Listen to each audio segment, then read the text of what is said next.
Hello creative friends, welcome back to my channel. This is Heather with the Myriad Maker. Well, it's starting to feel a little bit like fall here in the Pacific Northwest.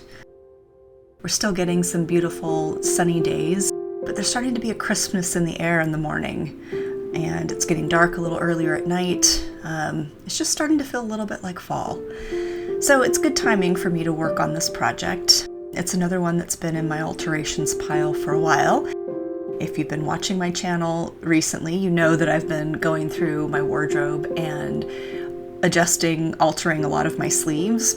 And same thing with this. I've got another garment here where the sleeves are too tight, and rather than making an alteration to the sleeve, I'm simply cutting them off and making a vest out of it. So it's pretty straightforward.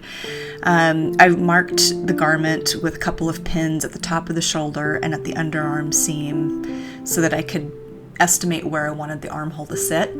I did that, and then I chalked the armhole and tried it on again. And good thing I did, because I actually needed to adjust it a little bit. To finish the armhole edge, I used a bias binding and simply attached it to the raw edge and then flipped it to the inside and did an edge stitch on the edge of the binding.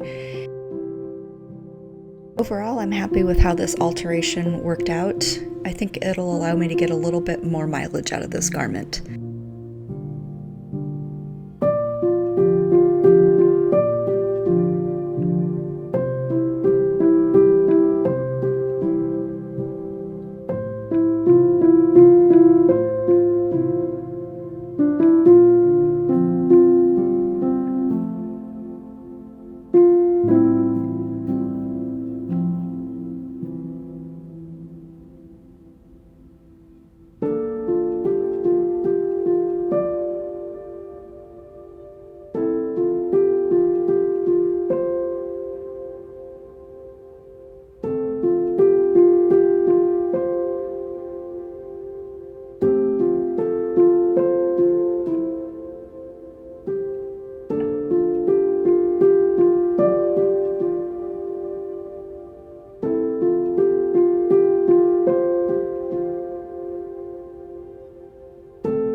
So this will probably be the last video in the alteration series for a while, and that's because I'm switching gears. I've been working on a bag series for all of you, and I hope to have the first video out within a couple weeks. So thanks for joining me, and I'll see you again soon.